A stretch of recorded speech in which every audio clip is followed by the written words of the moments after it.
नमस्कार मित्रांनो, आज आपण मुंबई उच्च न्यायालय भरती 2025 शिपाई व हमाल या पदासाठी प्रश्नपत्रिका पाहणार आहोत। या परीक्षेमध्ये प्रश्न असणार आहे 30 आणि वेळ असणार आहे 30 मिनिटाचा। प्रश्न पहिला आहे, महाराष्ट्र राज्याची स्थापना कधी झाली? 1 मे 1960, 1 मे 1947, 15 ऑगस्ट 1947, 1 मे 1962। या ठिकाणी सर्वांना माहित आहे महाराष्ट्र राज्याची स्थापना 1 मे 1960 या दिवशी झालेली आहे आणि 1 मे हा महाराष्ट्र कामगार दिन म्हणून साजरी करण्यात येतो। आता तुम्हाला वाटेल की इतके सोपे प्रश्न असतात का? तर हो मित्रांनो, डिफिकल्ट लेवल खूप सोपी असते, पण त्यामध्ये 4 ते 5 प्रश्न असे असतात की ते खूप जणांना येतच नाही, त्यामध्येच मेरिट ठरत असतं आणि त्याच प्रश्नांची प्रॅक्टिस तुम्हाला या ठिकाणी करायची आहे, जेणेकरून तुमचे सिलेक्शनचे चान्सेस 100% वाढतात। पुढचा प्रश्न पाहूया। प्रश्न दुसरा, मुंबई उच्च न्यायालयाची स्थापना कधी झाली? पर्यायात 1962, 1961, 1862, 1961। तर या ठिकाणी योग्य उत्तर होईल मुंबई उच्च न्यायालयाची स्थापना 1862। मुंबई उच्च न्यायालयाची स्थापना 14 ऑगस्ट 1862 साली झाली। या ठिकाणी खंडपीठे आहेत नागपूर, औरंगाबाद, पणजी, गोवा या ठिकाणी मुंबई उच्च न्यायालयाचे खंडपीठे आहेत। तर खूप वेळा असा प्रश्न येतो, पुणे या ठिकाणी मुंबई उच्च न्यायालयाचे कोणतेही खंडपीठ नाही। या ठिकाणी नुकतेच सर्किट बेंच हे खंडपीठ तयार झालेले आहे, म्हणजे फिरते खंडपीठ आहे। 6 जिल्ह्यांसाठी होणार आहे ते, कोल्हापूर, सांगली, सातारा, रत्नागिरी, सिंधुदुर्ग, सोलापूर या जिल्ह्यांसाठी हे फिरते खंडपीठ कोल्हापूर या ठिकाणी असणार आहे। जर या ठिकाणी तुम्हाला मुंबई उच्च न्यायालयाच्या झालेल्या सर्व प्रश्नपत्रिका लिपिक तसेच शिपाई व हमाल 2018 पासूनच्या PYQ म्हणजे प्रिव्हियस इयर क्वेश्चन पेपर, TCSच्या सराव प्रश्नपत्रिका, 40 पेक्षा जास्त नोट्स ह्या सर्व तुम्हाला हवे असतील तर फक्त या ठिकाणी 99 रुपयामध्ये मिळणार आहेत। तर या ठिकाणी स्मार्ट एज्युकेशन मराठी हे ॲप्लिकेशन डाउनलोड करा, या ठिकाणी तुम्हाला सर्व PDF मिळून जातील। प्रश्न तिसरा आहे, 1885 मध्ये राष्ट्रीय काँग्रेसचे पहिले अधिवेशन कोठे भरले होते? पर्यायात मुंबई, चेन्नई, कोलकाता, अलाहाबाद। तर या ठिकाणी उत्तर होईल 1885 मध्ये मुंबई या ठिकाणी राष्ट्रीय काँग्रेसचे अधिवेशन भरले होते। त्या ठिकाणी 72 प्रतिनिधी होते। या ठिकाणी अध्यक्ष होते ॲलम ह्यूम। प्रश्न चौथा, ज्याने अभ्यास केला तोच परीक्षा पास होणार हे वाक्य कोणत्या प्रकारचे आहे? आज्ञार्थी वाक्य, स्वार्थी वाक्य, संकेतार्थी वाक्य, विद्यार्थी वाक्य।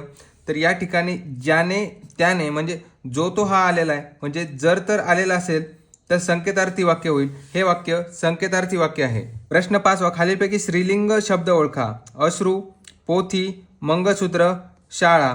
आता या ठिकाणी ती शाळा, ती पोथी, ते अश्रू, ते मंगळसूत्र या ठिकाणी 2 शब्द स्त्रीलिंगी शब्द येणार आहेत, पोथी आणि शाळा। प्रश्न 6वा, खालील वाक्यातील सर्वनाम ओळखा। आपण गरिबांना मदत करावी। या ठिकाणी आपल्याला सर्वनाम ओळखायचं आहे। गरिबांना आपण करावी, मदत करावी हे क्रियापद येईल। या ठिकाणी सर्वनाम होईल आपण। पर्याय क्रमांक 2। प्रश्न 7वा, करेचे पाणी हे आत्मचरित्र कोणाचे आहे? पर्यायात शंकरराव खरात, पु ल देशपांडे, प्र के अत्रे, रणजित देसाई। या ठिकाणी योग्य उत्तर आहे करेचे पाणी हे प्र के अत्रे यांचं आत्मचरित्र आहे। प्रश्न 8वा, एका कुटुंबातील 3 भावंडांचे वय मिळून 27 वर्ष आहे। 3 वर्षानंतर त्यांचे एकत्रित वय किती होईल? पर्याय 30, 36, 33, 39। या 3 भावांचे एकत्रित वय आहे 27 वर्ष आणि 3 वर्षानंतर प्रत्येकाचं वय 3 वर्ष वाढणार आहे, म्हणजे 27 मध्ये 9 ऍड केले तर या ठिकाणी योग्य उत्तर होईल 36। 3 वर्षानंतर त्या कुटुंबातील 3ही भावंडांचे एकत्रित वय हे 36 वर्ष असणार आहे। अशाच प्रकारचे सोपे आणि ट्रिकी प्रश्न तुम्हाला परीक्षेमध्ये पाहायला मिळणार आहेत। प्रश्न 9, ययाती या कादंबरीचे लेखक कोण आहेत? प्र के अत्रे, वि.वा. शिरवाडकर, वि स खांडेकर, साने गुरुजी। ययाती ही कादंबरी वि स खांडेकर यांची आहे। या कादंबरीचे लेखक आहेत वि स खांडेकर। प्रश्न 10वा, छत्रपती शिवाजी महाराज यांचा मृत्यू कोणत्या किल्ल्यावर झाला?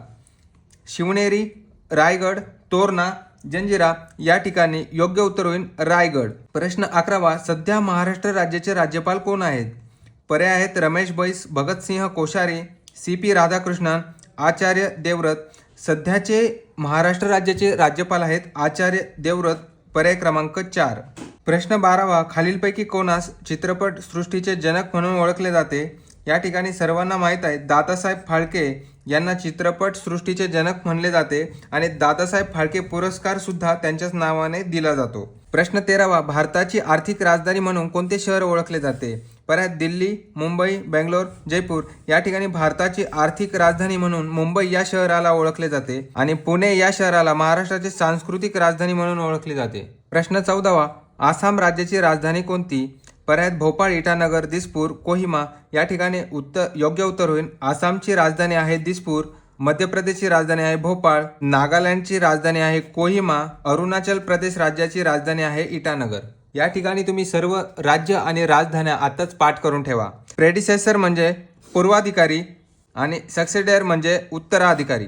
म्हणजे आपण या ठिकाणी मित्रांनो, तुम्हाला जर व्हिडिओ आवडला असेल, व्हिडिओला लाईक करा आणि आपल्या यूट्यूब चॅनेलला सबस्क्राईब करायला विसरू नका। भेटूयात पुढील व्हिडिओमध्ये, तोपर्यंत नमस्कार।